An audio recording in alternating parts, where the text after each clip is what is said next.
പുതിയ വീഡിയോയിലേക്ക് ഏവർക്കും സ്വാഗതം. സ്കൂളിൽ വൈദ്യുത ലൈനിൽ നിന്ന് ഷോക്കേറ്റ് വിദ്യാർത്ഥിക്ക് ദാരുണ അന്ത്യം. തേവലക്കര ബോയ്സ് ഹൈസ്കൂളിലെ 8ാം തര വിദ്യാർത്ഥി മിഥുൻ ആണ് ഈ ഹതഭാഗ്യൻ. 2025 ജൂലൈ മാസം 17-ാം തീയതിയാണ് ഈ ദാരുണ സംഭവം ഉണ്ടായത്. പൊട്ടി വീണ വൈദ്യുത കമ്പിയിൽ തട്ടി 19 വയസ്സ് പ്രായമുള്ള ഒരു ബിരുദ വിദ്യാർത്ഥി ഈ നാളുകളിൽ അഥവാ ഈ കഴിഞ്ഞ 20-ാം തീയതി വൈദ്യുതാഘാതമേറ്റ് മരണപ്പെട്ടു. അത് തിരുവനന്തപുരത്ത് പനവൂരിലാണ് ഈ സംഭവം നടന്നത്. തൃശൂർ ചുവന്നമണ്ണിൽ ജൂലൈ 22-ാം തീയതി ദേശീയപാതയോരത്ത് നിന്നതായ ഒരു വൻ മരം വൈദ്യുത ലൈനിൽ പൊട്ടി വീഴുകയും അങ്ങനെ വൈദ്യുത ബന്ധം വിച്ഛേദിക്കപ്പെടുകയും ആ പ്രദേശം മുഴുവൻ 2 ദിവസമായി കൂരാക്കൂരിരുട്ടിലാണ്. എന്താണ് കാരണമെന്ന് ചോദിച്ചാൽ അവിടെ പഞ്ചായത്ത് പറയുന്നത് ഞങ്ങളുടെ ഉത്തരവാദിത്തപ്പെട്ട കാര്യമല്ല എന്ന് പറയുന്നു. KSEB പറയുന്നത് ഞങ്ങളുടെ ഉത്തരവാദിത്തപ്പെട്ട കാര്യമല്ല എന്ന് പറയുന്നു. അതായത് ദേശീയപാത അതോറിറ്റി പറയുന്നു അത് ഞങ്ങളുടെ ഉത്തരവാദിത്തപ്പെട്ട കാര്യമല്ല. ഇവരാരുടെയും ഉത്തരവാദിത്തപ്പെട്ട കാര്യമല്ല എന്നാണ് ഇവർ പറഞ്ഞുകൊണ്ടിരിക്കുന്നത്.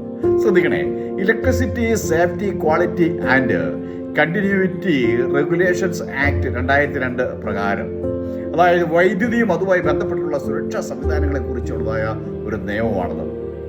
ലൈനുകൾ, പോസ്റ്റുകൾ, ട്രാൻസ്ഫോമറുകൾ എന്നിവ അപകടരഹിതമായ നിലയിൽ വേണം സ്ഥാപിക്കാൻ. അത് വളരെ വ്യക്തമായിട്ട് പറയുന്നുണ്ട്. ജനങ്ങൾക്ക് സമീപമുള്ള എക്സ്പോസിസ് ലൈൻ, അതുപോലെ തന്നെ ലോ ഹാങ്ങിങ് കേബിൾസ് എന്നിവ നിരോധിച്ചിരിക്കുന്ന കാര്യമാണ്.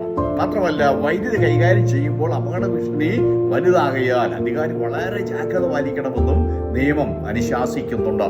വൈദ്യുതി കൈകാര്യം ചെയ്യുമ്പോൾ വളരെയധികം ജാഗ്രത പാലിക്കണമെന്ന് ജനത്തോടും അത് അനുശാസിക്കുന്നുണ്ട്. വൈദ്യുത ഷോക്കേറ്റ്, അതായത് പരിക്കോ മരണമോ നാശനഷ്ടങ്ങളോ സംഭവിച്ചാൽ KSEB അതിനുള്ള നഷ്ടപരിഹാരം നൽകണമെന്നും ഈ നിയമത്തിൽ പറഞ്ഞിട്ടുണ്ട്.